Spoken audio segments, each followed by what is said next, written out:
نحمده ونستعينه ونستغفره ونعوذ بالله من شرور أنفسنا ومن سيئات أعمالنا من يهده الله فلا مضل له ومن يضلل فلا هادي له وأشهد أن لا إله إلا الله وحده لا شريك له وأشهد أن محمدا عبده ورسوله. قال عز وجل: يا أيها الذين آمنوا اتقوا الله حق تقاته ولا تموتن إلا وأنتم مسلمون. وقال أيضا: يا أيها الناس اتقوا ربكم الذي خلقكم من نفس واحدة وخلق منها زوجها وبث منهما رجالا كثيرا ونساء واتقوا الله الذي تساءلون به والأرحام إن الله كان عليكم رقيبا. وقال أيضا: يا أيها الذين آمنوا اتقوا الله وقولوا قولا سديدا يصلح لكم أعمالكم ويغفر لكم ذنوبكم ومن يطع الله ورسوله فقد فاز فوزا عظيما. أما بعد فإن أصدق الحديث كتاب الله وخير الهدى هدى محمد صلى الله عليه وعلى آله وسلم وشر الأمور محدثاتها فإن كل محدثة بدعة وكل بدعة ضلالة وكل ضلالة في النار. Para hadirin rahimani wa rahimakumullah, insyaallah ta'ala pada kesempatan malam hari ini kita masih diberikan kesempatan oleh Allah Subhanahu wa ta'ala dan masih diberikan kesehatan oleh Allah Subhanahu wa ta'ala untuk bertafaqquh, mendalami ilmu agamanya Allah Subhanahu wa ta'ala, yang mana Allah Subhanahu wa ta'ala berfirman: wa man yabtaghi ghairal islami dinan falan yuqbala minhum wa huwa fil akhirati minal khasirin. Allah Subhanahu wa ta'ala memberikan peringatan kepada kita, barang siapa yang mencari ajaran selain Islam dijadikan sebagai agama, maka diancam oleh Allah Subhanahu wa ta'ala falan yuqbala minhu, maka sekali-kali tidak akan pernah diterima oleh Allah Subhanahu wa ta'ala agama dari dia tersebut, dan dia fil akhirat, di akhirat kelak, laminal khasirin, benar-benar termasuk orang-orang yang merugi. Mudah-mudahan Allah Subhanahu wa ta'ala, atau mudah-mudahan usaha kita ini, hadirnya kita di dalam majelis ilmu ini adalah untuk mempelajari Islam yang diterima atau yang ada di sisi Allah Subhanahu wa ta'ala. Inna dina indallahil Islam, sungguhnya agama yang ada di sisi Allah sejak dahulu sampai sekarang dan akan datang itu hanya ada satu, yakni al-Islam. Kemudian Islam yang seperti apakah yang ada di sisi Allah Subhanahu wa ta'ala? Ya, insyaallah dengan kita belajar kita akan paham Islam seperti apa yang dimaksud oleh Allah Subhanahu wa ta'ala. Dan pada kesempatan malam hari ini kita akan mempelajari hal-hal yang berkaitan dengan jiwa kita, yakni kitab yang berjudul Tazkiyatun Nufusi, Tazkiyatun Nufus, yakni pembersih jiwa. Kalau di sana ada istilah bersih darah, sekarang ada bersih jiwa. Karena tidak hanya darah saja yang ada kotorannya, jiwa juga ada kotorannya. Sebagaimana Allah Subhanahu wa Ta'ala berfirman, jiwa paling tidak ada dua keadaan, ada dua kondisi. Yang pertama, sebagaimana Allah firmankan di dalam surat Yusuf, Innan nafsa la'amaratun bisu'i. Ini adalah kondisi jiwa yang pertama. Sesungguhnya jiwa itu la'amaratun bisu'i, benar-benar senantiasa memerintahkan kepada perkara-perkara yang buruk. Ini kondisi jiwa yang pertama Allah sebutkan di dalam surat Yusuf. Innan nafsa la'amaratun bisu'i. Kemudian kondisi jiwa yang kedua adalah setelah jiwa itu dibersihkan sehingga jiwa ini menggapai derajat yang tinggi di sisi Allah Subhanahu wa Ta'ala. Allah firmankan di dalam surat Al-Fajr, Allah Subhanahu wa Ta'ala memuliakan jiwa ini. Allah mengatakan, Ya ayyatuhan nafsul mutmainnatu. Ya ayyatuhan nafsul mutmainnah. Wahai jiwa yang tenang. Kemudian udkhuli, bagaimana berikutnya? Irji'i ila rabbiki radiyatan mardiyah. Irji'i, kembalilah ila rabbiki, kepada Tuhanmu, radiyatan mardiyah, dalam kondisi ridho, lagi diridhoi. Ini adalah jiwa yang kedua. Sehingga Allah Subhanahu wa Ta'ala muliakan, ya, udkhulu, apa berikutnya?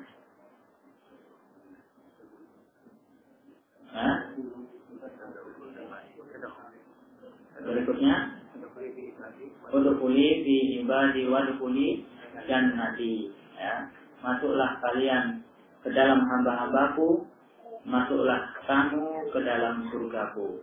Ini balasan jiwa yang kedua. Ya. Nah, jiwa paling tidak, jiwa kita di antara dua jiwa ini. Jiwa kita termasuk jiwa yang mana? Apakah jiwa kita la amaratun bisu, senantiasa memerintahkan kepada perkara-perkara yang buruk, ataukah termasuk jiwa yang kedua? Ya. Dan jiwa yang pertama itu adalah asal diciptakannya manusia, itu memiliki jiwa yang pertama. Kemudian Allah berikan rahmat dengan mempelajari agamanya, ya, sehingga terhasilkan atau dia menggapai kemuliaan sehingga mendapatkan gelar Ya ayyatuhan nafsul mutmainnah. Bagaimana sifat-sifatnya? Insyaallah Ta'ala pada kitab ini sedikit dibahas terkait masalah jiwa yang kedua tersebut. Mudah-mudahan dengan mempelajari kitab ini Allah Subhanahu wa Ta'ala menjadikan jiwa-jiwa kita sebagaimana pada firman-Nya tersebut. Amin ya rabbal alamin. Kitab ini sebenarnya merupakan sebuah ringkasan dari kitab-kitab para ulama yang terdahulu. Di antaranya kitab ini teringkas dari kitab atau dari tulisan-tulisan Al-Imam Ibnul Qayyim rahimahullahu ta'ala. Kemudian yang kedua, kitab ini juga diringkas dari tulisan-tulisan yang ditulis oleh Al-Imam Ibnu Rajab Al-Hanbali rahimahullahu ta'ala. Kemudian yang ketiga, tulisan ini juga merupakan ringkasan dari kitab yang ditulis oleh Al-Imam Al-Ghazali rahimahullahu ta'ala.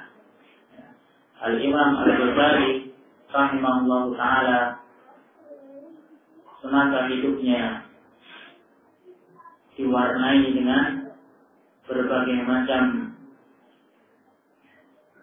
jenis kehidupan. Ya, ada kehidupan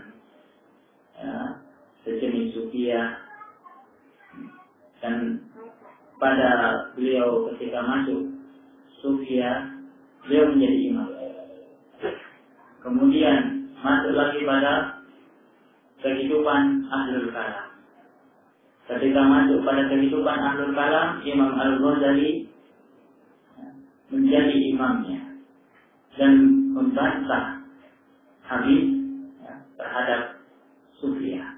Dan berikutnya, setiap kali beliau masuk pada satu kepercayaan atau satu pemahaman, beliau itu menjadi imam dan membantah pemahaman yang beliau masuki sebelumnya. Kemudian di akhir hayatnya Allah Subhanahu wa taala berikan rahmat kepada beliau sehingga beliau kembali rujuk kepada kitabullah wa sunnah Rasulullah sallallahu alaihi wasallam sesuai dengan pemahaman para ulama salaf.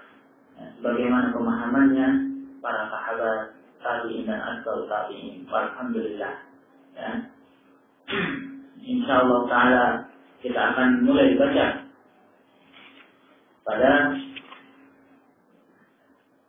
materi yang pertama yang disebutkan oleh penyusun, dan tidak lupa nama penyusunnya adalah Ahmad Farid. Nama penyusunnya adalah Ahmad Farid. Ahmad Farid.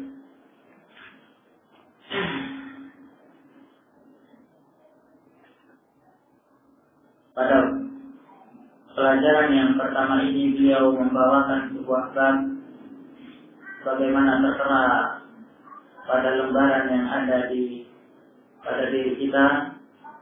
Beliau mengatakan al-ikhlasu wal mutaba'atu. Bab tentang ikhlas dan al-mutaba'ah, mengikuti jejak Rasulullah sallallahu alaihi wasallam. Ikhlas dan mutaba'ah. Beliau mengatakan syartani liqabulil amali. Syartani liqabulil amali. Ikhlas dan mutaba'ah ini merupakan syartan, dua syarat liqabulil amali, untuk diterimanya sebuah amalan. Perhatikan judul yang beliau bawakan ini merupakan sebuah isyarat bahwasanya ikhlas dan mutaba'ah merupakan syarat. Kita kembali berpikir pada kehidupan kita. Seandainya kita masuk pabrik, melamar ke pabrik, mereka menentukan syarat-syaratnya, kamu harus begini. Harus lulus minimal S1. Kedua, minimal bisa bahasa Inggris. Ketiga, sudah punya pengalaman kerja di bidangnya 3 tahun. Biasanya seperti itu ya Pak ya. Nah, kalau hilang satu syarat bagaimana? Kira-kira bisa diterima atau tidak? Apa yang dia dapat ya? Begitu juga ini. Lebih lagi terkait dengan amalan kita. Adalah diterimanya amalan kita di sisi Allah Subhanahu wa taala. Allah tentukan 2 syarat, yakni ikhlas dan mutaba'ah. Nah, tinggal kita memahami apa itu ikhlas dan apa itu mutaba'ah. Qala al-mu'allif rahimahullah ta'ala wa ghafara lahu, la yaqbalu Allahu 'azza wa jalla amalan minal a'mali, la yaqbalu Allahu 'azza wa jalla. Allah tidak mau menerima, Allah 'azza wa jalla tidak mau menerima amalan, sebuah amalan, minal a'mali, dari banyaknya amalan, hatta yatawaffara fihi syartani hatta yatawaffara fihi syartani, sampai terpenuhi pada amalan itu dua syarat. Sampai terpenuhi dahulu pada amalan tersebut dua syarat. Apa syaratnya? Fal awwalu, maka syarat yang pertama, huwa al-ikhlasu, dia adalah ikhlas. Wa huwa, dan ikhlas ini merupakan syartul batin, syarat batin kita. Syarat batin, syarat yang ada yang letaknya di batin. Wasani, dan yang kedua, wa mutaba'atu sunnati Rasuli sallallahu alaihi wasallam. Yang kedua adalah mutaba'ah, menapaki petunjuknya Rasulullah, menapaki petunjuknya atau sunnahnya Rasulullah sallallahu alaihi wasallam. Wa huwa syartul zahir, dan itu adalah syarat zahir, syarat yang nampak dari amalan kita. Jadi kalau seandainya kita beramal, itu harus kita melihat dua sisinya. Yang pertama, dari sisi batinnya kita lihat, sudahkah amalan kita itu dilandasi karena Allah Subhanahu wa Ta'ala. Yang kedua, dalam sisi zahirnya, apa yang nampak oleh kita berupa perbuatan kita, sudahkah dilandasi sesuai dengan sunnahnya Rasulullah, sudahkah dilandasi dengan jalannya Rasulullah.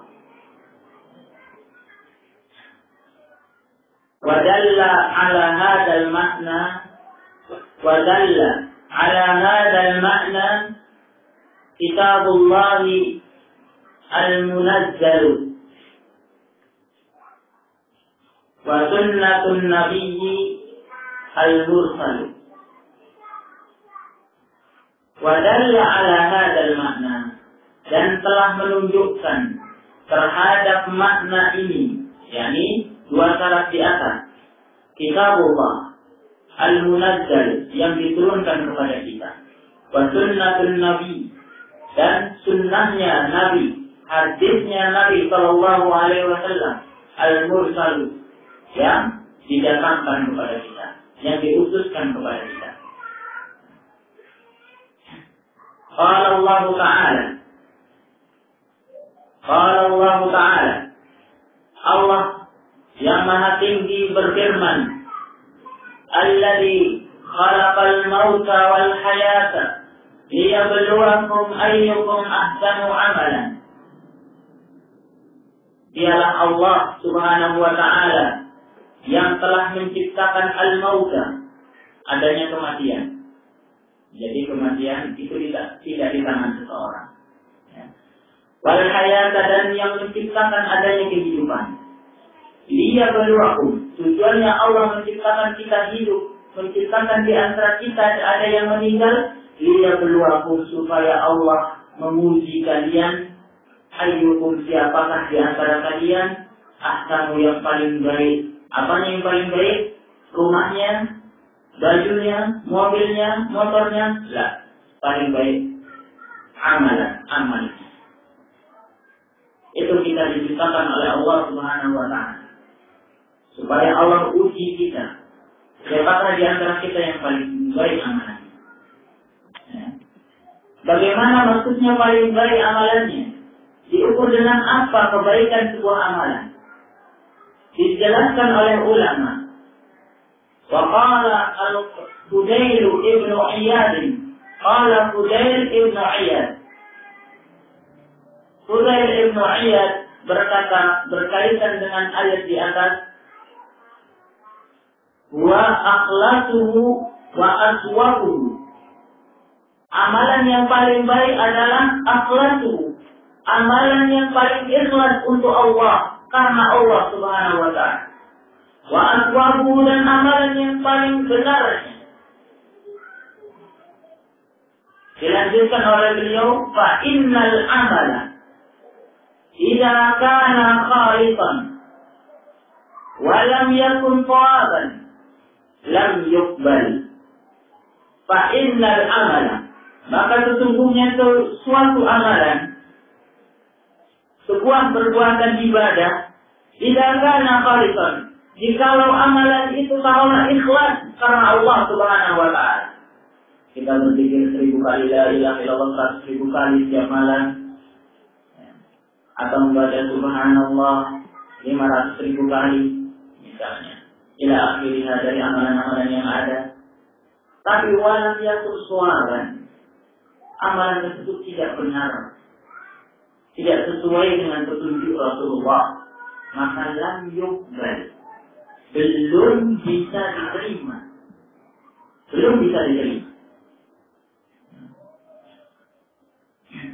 Meskipun kita sholat malam atau melaksanakan sebuah sholat yang tidak ada tuntunannya dari Nabi Shallallahu Alaihi Wasallam, kita melaksanakan puasa ikhlas karena Allah Subhanahu Wa Taala, puasa dari pagi sampai pagi buka, sampai badan 3 tulang belulang, tapi tidak sesuai dengan petunjuk Rasulullah, lam yuqbal, belum bisa diterima di sisi Allah.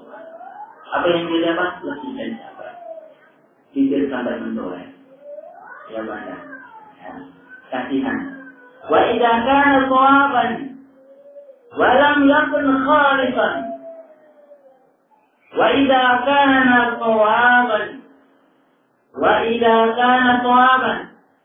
wa lam yakun khalisan, dan jika amalan itu salah benar sesuai petunjuk Nabi Sallallahu Alaihi Wasallam, kita minum jenggot, insyaallah sesuai petunjuk Nabi, ya. Kita celana kita di atas mata kaki, masya Allah sesuai petunjuk Nabi.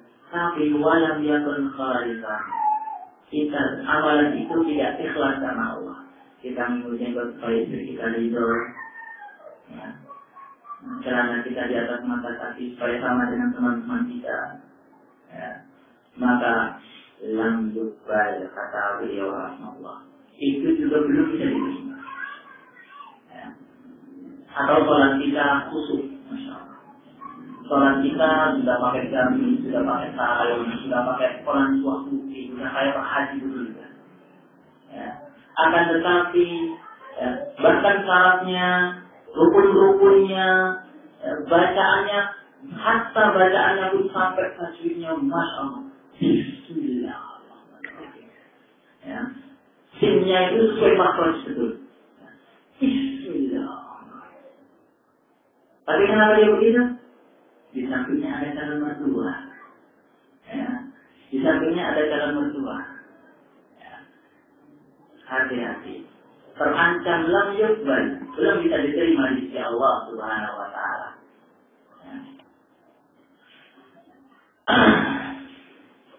Wa qala ta'ala, itu kata Fudail bin Iyad. Wa qala ta'ala, dan Allah Subhanahu Wa Taala, Allah Ta'ala yang Maha Tinggi berfirman, "Faman kana yarju liqa'a rabbih falyamal 'amalan shalihan wa la yusyrik bi ibadati rabbih ahadan." Kata Allah Subhanahu wa taala, maka siapa saja orangnya di antara kita, baik itu wanita, baik itu laki-laki, baik itu sudah tua maupun masih muda, umum, siapa saja, baik orang Indonesia, baik orang Arab, baik orang Amerika, baik orang Afrika, umum, ya. Baik orang Jawa, orang Kalimantan, orang suku mana, sama saja, umum, ya. Barang siapa yang karena yarju liqa'a rabbi, dia itu yarju mengharap, liqa'a berjumpa, rabbi dengan Tuhannya. Barang siapa yang mengharap berjumpa dengan Rabbnya, dengan Tuhannya, maka Allah berikan syarat, ya. Berikan syarat, falyamal amalan shalihan, maka hendaknya dia beramal dengan amalan yang saleh.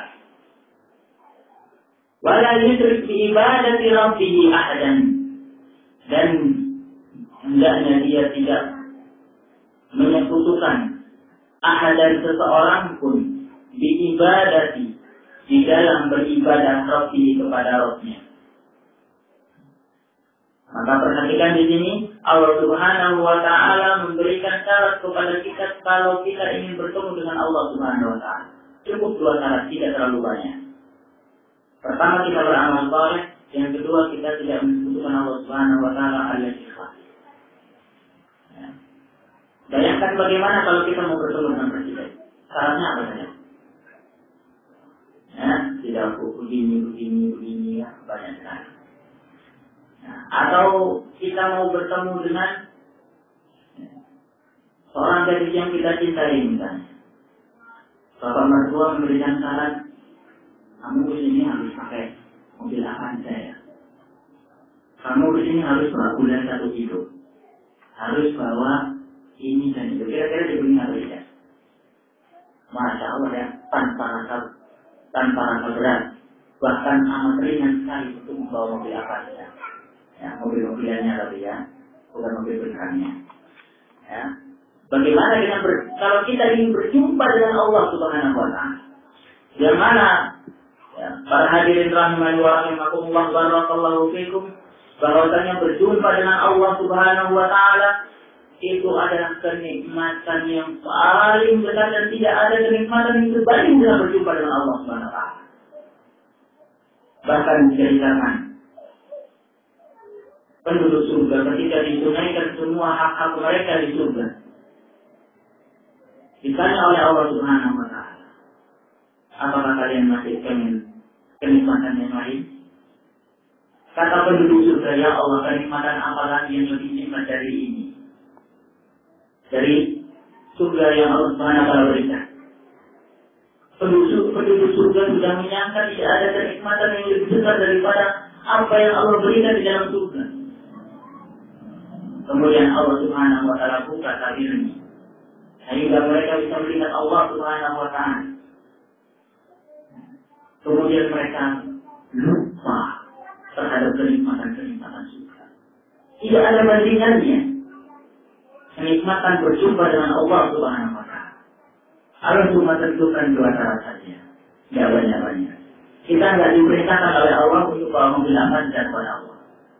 Kita tidak diperintahkan oleh Allah Subhanahu wa taala untuk membawa uang 100 rupiah saja, tidak perlu. Cukup 2 saja. Kita bawa kepada Allah amalan sholihan wala yusyrik bi ibadati rabbih ahadan. Cukup 2 ini saja. Maha pemurahnya Allah Subhanahu wa taala. Maka dijelaskan oleh Fudail bin Iyad rahimahullahu taala, fal amalul salih. Bagaimana dikatakan sebuah amalan yang saleh, amalan yang baik? Kata beliau, fal amalul salih, maka amalan saleh huwa al-muwaffiqu li sunnati. Dia adalah al-muwaffiqu, sebuah amalan yang sesuai, yang cocok di sunnati terhadap sunnah. As-sunnah ini memiliki banyak arti, dan arti yang dimaukan pada bab ini adalah as-syariah. Sunnah di sini adalah as-syariah. Ya. Jadi jangan terbayang di benak kita ketika sebuah amalan sesuai dengan sunnah. Kalau sesuai dengan sunnah itu kalau dikerjakan dapat pahala, kalau enggak kita ya alhamdulillah kita istirahat.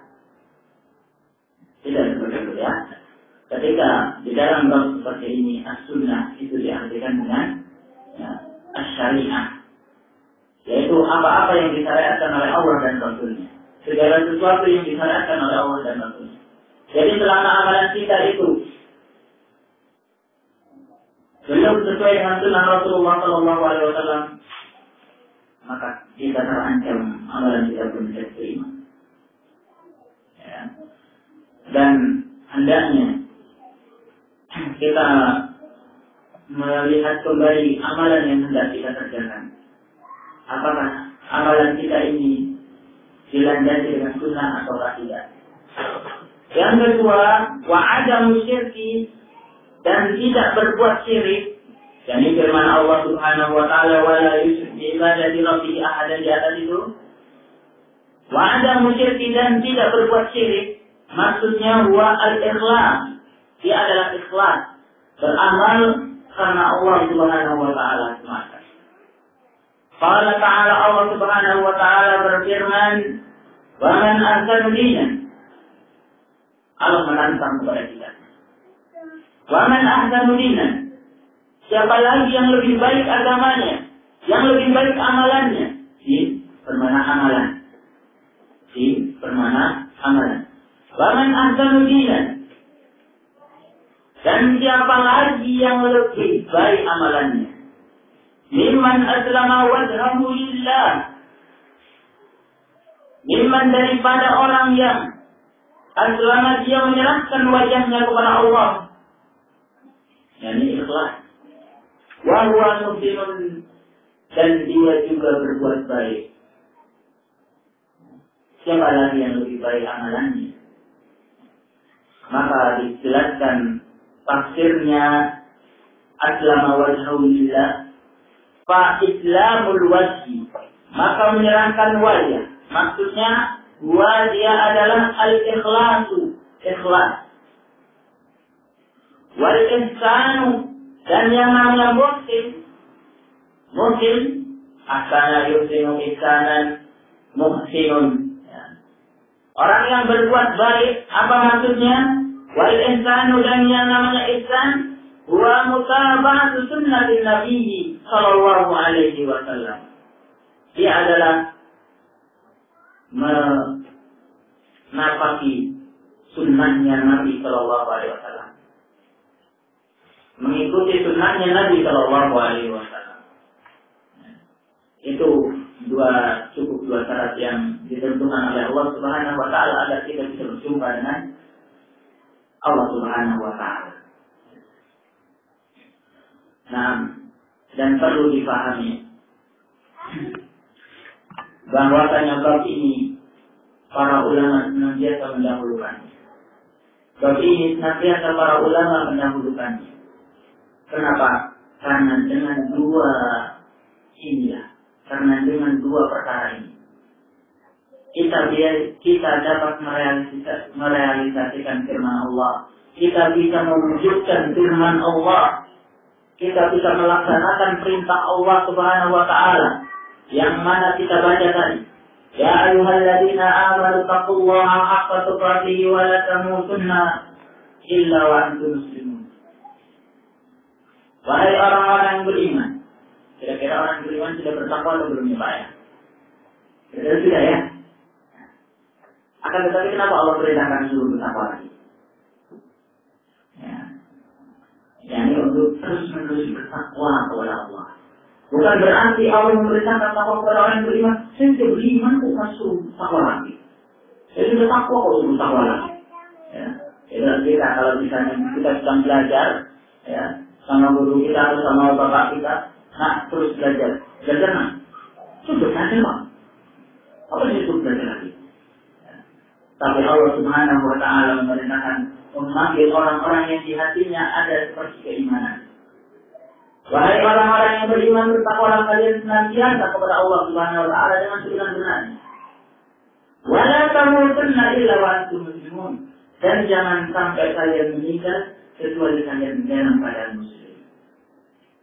Muslimul wajah, menyerahkan wajah Allah Subhanahu wa taala, ikhlas kepada Allah Subhanahu wa taala. Ya. Kita bisa mewujudkan perintah Allah itu. Wala tamutunna illa wa antum muslimun, itu dengan dua hal ini. Contoh saja. Contoh tambahan. Ikhlas harus ada. Karena dengan ikhlas kita bisa meninggal dalam keadaan muslim. Contoh saja, gambaran. Kita masuk Islam, ada seorang masuk Islam supaya bisa menikahi seorang wanita yang muslim yang cantik. Landasan dia masuk Islam orang supaya bisa menikahi wanita yang dia senangi. Bagaimana kiranya ketika ketika istrinya itu kembali hamil, dan dia masih tenang kepada wanita. Kira-kira masih bisa bertahan di atas keislamannya? Dipertanyakan. Yang kedua, kenapa kita harus mutaba'ah Rasulullah Sallallahu Alaihi Wasallam? Karena dengan mutaba'ah ini, agama itu akan berjalan. Tanpa mutaba'ah ini, agama tidak jalan. Kita lihat saja, ya. Seorang yang berzikir 1000 kali misalnya, tanpa bimbingan dari Rasulullah Sallallahu Alaihi Wasallam, padahal Rasulullah sudah bersabda dari hadis Aisyah radhiyallahu anha, man amila amalan. Hadis yang ma'ruf ya. Apa lebarnya?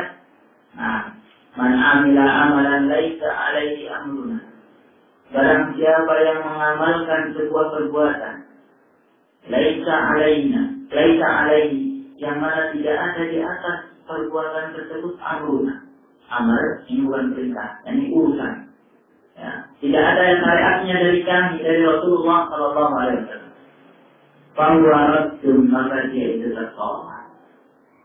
Ya, bagaimana kiranya kalau kita berpuasa Senin Kamis tapi dengan puasa itu adalah yang puasa putri. Ya, dia sudah tidak makan, sudah tidak minum, atau berpuasa semalam dari pagi sampai pagi sebulan penuh misalnya. Sampai badannya tidak tulang berulang, rambutnya sudah rontok, ya, karena tidak ada lagi nutrisinya, tidak makan. Ya. Bagaimana yang demikian? Sudah ada capek, sudah tinggal tulang berulang, tinggal tidak diterima di sisi Allah Subhanahu Wa Taala. Kasihan kan? Ya. Oleh karena itu bab ini merupakan bab yang amat penting, meskipun diulang berkali-kali. Meskipun diulang berkali-kali, itu karena begitu besarnya, ya, begitu besarnya andil dari dua hal ini, andil dari ikhlas dan mutaba'ah. Oleh karena itu, termasuk salah satu subhat syaitan, salbi syaitan kepada kita. Ya, ketika kita dijelaskan babul ikhlas, kita dijelaskan babul mutaba'ah, kita dijelaskan babul taqwa lillah. Lagi-lagi begitu. Kenapa kalian tidak berkata kepada Allah Subhanahu Wa Taala, tidak mengkritik kepada Allah Subhanahu Wa Taala? Cukup dengan satu ayat, ya ayyuhalladzina amanu taqullah. Wahai orang-orang yang beriman, bertakwalah kalian kepada Allah. Kenapa tidak dikritik? Allah Subhanahu Wa Taala berapa ayat menyuruh kita untuk bertakwa? Ya ayyuhan nabi taqillah. Berapa ayat? Coba hitung di dalam Al-Quran ini. Allah memerintahkan kepada kita untuk bertakwa. Allah senantiasa melarang kepada kita untuk Allah melarang terhadap apa-apa yang Allah haramkan. Banyak dalam Al-Quran, banyak dalam hadis Rasulullah Sallallahu Alaihi Wasallam. Tapi kenapa tidak dikritiskan? Kenapa kita tidak merasa bosan? Kalau disiplin, kita merasa bosan dengan sesuatu yang amat penting. Ya.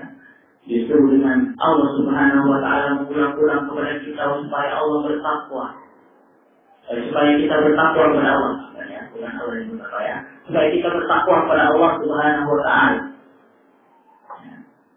Padahal itu adalah wasiatnya Allah Subhanahu Wa Taala kepada orang-orang yang beriman, wasiatnya para nabi, wasiatnya orang-orang saleh adalah bertakwa kepada Allah Subhanahu Wa Taala. Nanti pasti mereka di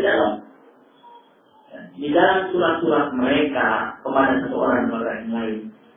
Kita dapati banyak di dalam para ulama pertama kali sebelum meninggalnya dia mewajibkan takwa. Karena takwa itu amat susah. Dan ikhlas itu amat susah. Kenapa? Musuhnya adalah iblis karena Allah. Bagaimana tidak? Hanya dengan ikhlas ini yang kita bisa selamat dari iblis. ketika kita mau meninggal bahkan Allah Subhanahu wa taala menceritakan perihal iblis. Qala wa bi izzatika, kata iblis laknatullah alaihi, la ughwiyannahum ajma'in. Setelah iblis ditetapkan oleh Allah sebagai orang-orang yang terlaknat, terusir dari surga, maka iblis berkata kepada Allah, bersumpah kepada Allah. Iblis bersumpah ya. Iblis bersumpah kepada Allah. La ughwiyannahum, benar-benar saya akan tetapkan mereka manusia ini.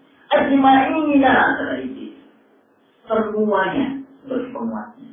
La ughwiyannahum ajma'ina, benar-benar saya tetapkan mereka semuanya. Semuanya. Kemudian iblis lanjutkan, illa min ibadikal mukhlasin, kecuali sedikit dari hamba-hambamu yang ikhlas. Illa min ibadikal mukhlasin, kecuali sedikit dari hamba-hambamu yang ikhlas. Dan ingat, dengan ikhlas ini pula, insya Allah akan datangkan kekuatan kepada kita untuk bisa menjauhi larangan-larangan Allah Subhanahu wa taala. Dengan kekuatan ikhlas inilah Allah Subhanahu wa taala berikan rahmat kepada kita. Ya. Kita bisa selamat dari salib ini. Sebagaimana yang terjadi pada Yusuf alaihi salatu wassalam dan Imratul Aziz. Sudah paham ceritanya ya? Paham ya? Suatu ketika Yusuf yang terkenal dengan ketampanannya yang luar biasa, sampai-sampai istri sang raja itu terikat dengan beliau. Dibawalah beliau ke kamarnya, ditutup semua jendela, semua pintu ditutup, dikunci. Haita, sini. Istri raja. Kira-kira istri raja itu kayak siapa? Paling atau siapa? Istri raja ikhwan. Ya. Istri raja. Sudah istri raja dibawa ke kamar. Jendela, pintu ditutup, dikunci rapat-rapat. Tidak ada siapa-siapa. Lagi-lagi wanitanya yang ada lagi. Kalau misalnya, Pak Dono gimana? Pak Dono masih hidup. Lagi awal-awal. Allah Ta'ala alam, kekuatan ikhlas. Ya. Kata Allah Subhanahu wa taala, bahkan kata Allah Subhanahu wa taala menceritakan jati dirinya Nabi Yusuf alaihi salatu wasallam dan wanita Imratul Aziz. Allah beritakan kondisi hatinya bagaimana? Waqad hammat bihi wa hamma biha. Sungguh kata Allah Subhanahu wa taala, sungguh benar-benar Nabi Yusuf atau wanita itu benar-benar kepengen dengan Yusuf. Dan Yusuf pun kepengen dengan wanita tersebut. Wajar kalian manusia. Ya. Tidak normal kalau tidak suka dengan wanita. Ya. Tidak normal kalau tidak suka kanan. Ya. Kemudian kata Allah Subhanahu wa taala, nah lupa ayatnya. Kita bacakan ya. Nah, kata Allah Subhanahu wa taala, walaqad hammat bihi wa hamma biha laula an ra'a burhana rabbi la kana kadzalika linasrifa anhu su'a wal fahsya wa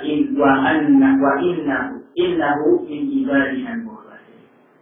Coba kita lihat kata Allah Subhanahu wa ta'ala, sungguh Imratul Aziz benar-benar kepengen dengan Nabi Yusuf. Dan Nabi Yusuf pun benar-benar kepengen sama Imratul Aziz. Laula, kalau bukan an ra'a burhana rabbi, Nabi Yusuf meyakini bukti dari Allah Subhanahu wa taala. Ya. Kadzalika, tentulah kalau Nabi Yusuf tidak ingat kepada Allah Subhanahu wa taala, tidak ikhlas amalannya, ya, enggak ada manusia kok. Enggak ada manusia apa-apa lah. Ya, mumpung berkesempatan. Ya. Kalau tidak begitu ya, na'udzubillah. Ya. Dan demikian itulah linasrifa anhu, kami palingkan anhu dari Nabi Yusuf alaihi salatu wasalam su'u awal fahsya, perbuatan jelek dan perbuatan keji. Ya. Innahu min ibadina al-mukhlasin. Kenapa? Karena beliau adalah min ibadina, di antara hamba-hamba kami yang ikhlas. Mengikhlaskan hidupnya, amalannya kepada Allah Subhanahu wa ta'ala. Kekuatan ikhlas. Sampai kondisi seperti ini, inilah kekuatan ikhlas. Kalau kita ikhlas beramal karena Allah Subhanahu wa ta'ala, beragama karena Allah Subhanahu wa ta'ala, ada uang 1 miliar kira-kira bisa nggak kita korupsi? Nah, kalau kekuatan ikhlasnya seperti Nabi Yusuf alaihissalam, insya Allah uang 1 miliar nggak terima. Ya. Misalnya Pak Nasi aja, Pak ya, Pak Nabi, ini caranya tolong dibilang bagus saja. Nanti Pak Nabi saya kasih uang 2 miliar ya. Kira-kira gimana Pak Nabi? Cuma sedikit Pak Nabi. Tadinya kalau Pak Nabi mencari itu nilainya harusnya 6. Tapi paling tidak 6,5 aja Pak Nabi. Ambil 0,5 nanti ya, demikian. Ya. Akan berapa ini ya? Rumah di Jawa Asri atau Delta aja ini. Lumayan. Ya. Gimana ini? Lumayan ini. Ya. Bagaimana? Ya. Atau kalau nggak mau Pak Nabi, Pak Nabi saya penjara. Kedua, istri Pak Nabi saya siksa sama anak-anaknya. Seperti Nabi Yusuf. Apa hasilnya dia tidak mau sama wanita itu? Masuk penjara. Ya, kalau mau dapat kenikmatan yang luar biasa. Kalau nggak mau dapat siksa yang luar biasa. Kira-kira kalau begitu kita ini gimana? Wah, ini berurang ini. Berurang tuh di rumah juga. Ya, soalnya begitu ya. Ya, kondisi darurat itu bisa membolehkan hal-hal yang diharamkan. Ya, bagi dia. Ya, bagaimana ini? Ya, kekuatan ikhlas di sini teruji. Kekuatan ikhlas kita di sini teruji. Ya, gimana Pak? Kira-kira ini, saya ini perempuan cantik lagi. Kalau menurut Mas tolong, ini di kurang sedikit berapa kok? Mengurangi kualitas berapa? Nanti saya ada pusing. Sudah berikan dari proses. Gimana ini? Ya, supaya kita bisa tetap kerja. Nah, kekuatan ikhlas teruji. Kekuatan ikhlas kita teruji karena Allah Subhanahu wa ta'ala. Ya. Oleh karena itu ini adalah pentingnya ikhlas. Dan bagaimana sifat-sifat ikhlas itu yang perlu kita pelajari. Paling tidak, cukup kita selalu ingat firman Allah Subhanahu wa ta'ala untuk membekali definisi ikhlas berikutnya. Allah Subhanahu wa ta'ala berfirman tentang amalan orang saleh. Inna ma'nusimukum liwajhillah la nuridu minkum jazaa'an wa la syukuran.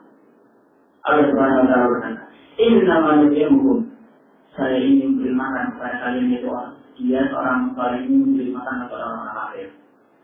Makan kepada orang kafir. Muri Inna ma'nusimukum liwajhillah, itu karena wajah Allah Subhanahu wa ta'ala. La nuridu minkum jazaa'an wa la syukuran. Kami tidak menginginkan jaza balasan dari kalian.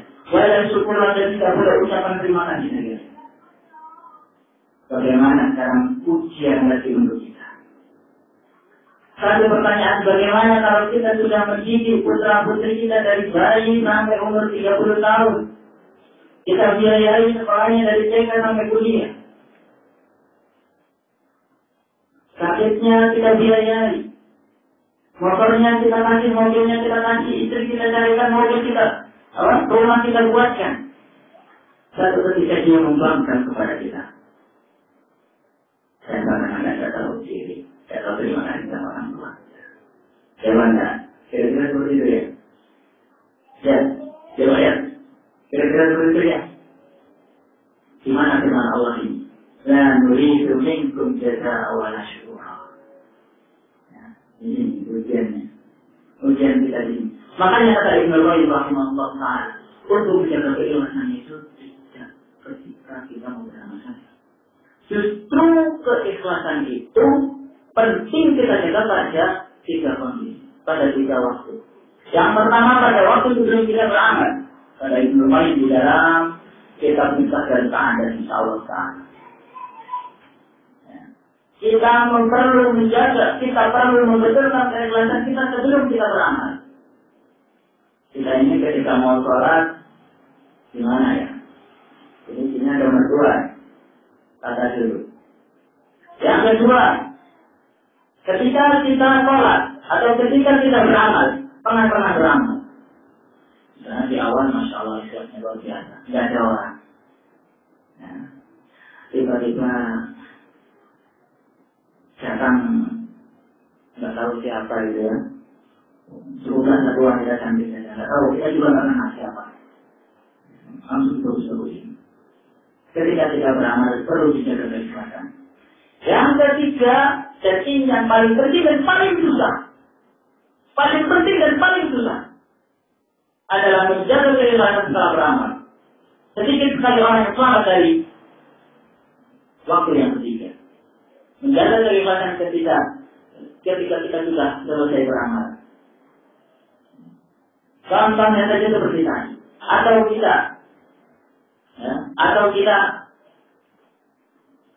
suka memberikan sedekah. Misalnya contohnya saja, Pak Haji juga ngasih sedekah sama